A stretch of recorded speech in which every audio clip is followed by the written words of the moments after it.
Good morning, dear students. I will start chapter 4, and name of the chapter 4 is the sorting material into groups.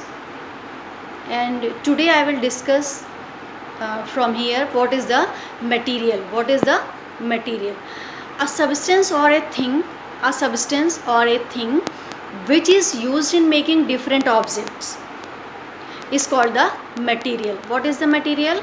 A substance or a thing which is used in making different objects is called the material.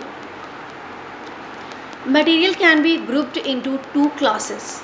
Material can be grouped into two classes. First one is the naturally occurring material and second one is the man-made material. First one is the naturally occurring material and second one is the man-made materials. First one, naturally occurring materials. The materials which occur in nature. By name you can recognize naturally occurring material. The materials which occur in nature are called the naturally occurring materials. That is wood. Examples: wood, cotton, jute, silk, stones, sand, mud, all kinds of fruits and cereals. All kinds of fruits and cereals.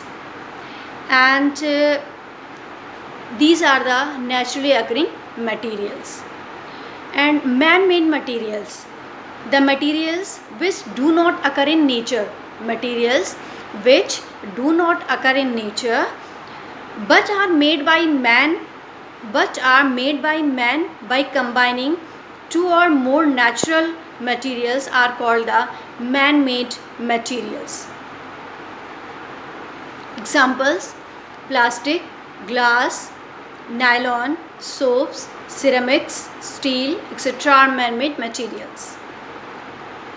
What decides which material should be used for making a given object? It seems that we need to know more about the materials. In this chapter, you will learn about the properties of the materials in which they may differ from others. However, some of the properties may be common to one or more materials. We can group different materials on the basis of the differences and similarities in their properties. Important properties of the materials. Important properties of the materials. You know that an object can be made from different materials. For example, a spoon can be made from steel or plastic or wood. However, same material cannot be used for making everything. For example, you can use fabrics from cotton like cotton, wool or nylon to make a shirt. However, you cannot use fabrics to make a cooking pot. You know very well, if you manage to make a cooking pot out of a fabric, it will not hold any liquid in it. Furthermore, it will catch fire when placed on a burner. Thus, to conclude, we can say that the use of the material depends upon its properties. Let us learn about some of the important properties of the materials. Appearance. Materials usually look different from each other. Mud looks different from wood. Wood looks different from plastics. Plastic looks different from copper. Copper looks different from iron or aluminium. However, there might be some similarities between copper, iron, aluminium that are not in the plastic, wood or mud.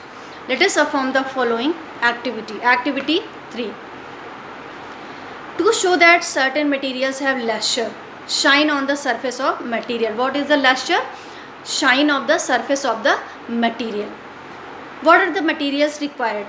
Small pieces of paper, cardboard, a thin piece of wood, small strip of plastic, thin wires of copper, aluminium and iron, and a heavy scissor or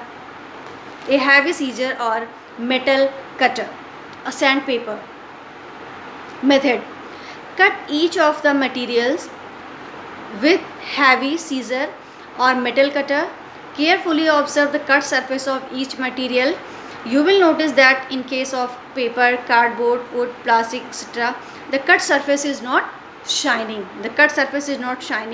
However, in case of thin wires of copper, aluminium and iron, the cut surface is shining. and rub each of the materials with sandpaper. Carefully observe the sandpaper surface of the materials. You will notice that in case of paper, cardboard, plastic and wood, the sandpaper surface is not shining, and however in case of thin wires of copper, aluminum and iron, the sandpaper surface is shining. So in this activity you seen that some surface when it is cut it is shining and some surface is not shining. Some surfaces have luster and some surfaces do not show luster. So we can say that only in case of to show that certain materials have luster. Luster means a shine on the surface of the material. Luster means shine on the surface of material. So when you have to cut that surface, some surfaces giving shining appearance and some are not giving shining appearance. The special kind of shine present on natural materials. The special kind of shine present on natural materials or shine appears when they are freshly cut or sandpaper is called luster. They are freshly cut or sandpaper is called luster. The materials which have natural shine, the material which have natural shine on their surface or the shine appears when they are freshly cut or sandpaper are called lustrous materials. Examples of lustrous materials. Among the solids, what are the examples of lustrous materials? Among the solids, all metals have a luster, and generally this luster is silvery white except gold and copper, which have a yellow and reddish luster respectively. Mostly white, but in case of gold and copper, which have a yellow and reddish luster respectively. Yellow and reddish, otherwise white in color. Graphite, a physical form of carbon. Graphite is a physical form of carbon, and iodine crystals have luster, and similarly diamonds, gems and pearls are lustrous. Amongst the liquid, mercury, it is a liquid.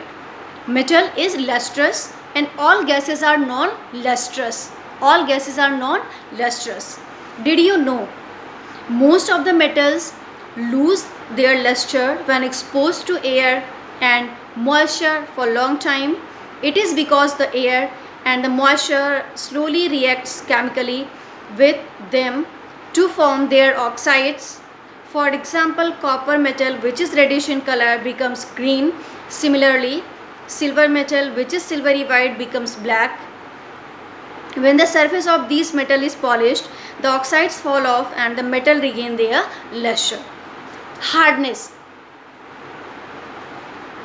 You must have experienced that if you press a piece of foam with your thumb, it gets pressed, but a piece of stone or wood you cannot press. You can say that a piece of wood or stone is harder than a piece of foam. However, how shall we find which amongst wood or stone is hard? The best way of finding out is to scratch the wood against the stone.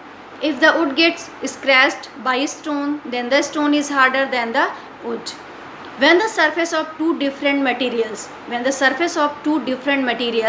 are rubbed against each other, then the surface which scratches is said to be hard. Which scratches, we can say that it is hard, and the property is called the hardness of the material, and that property is called the hardness of the material.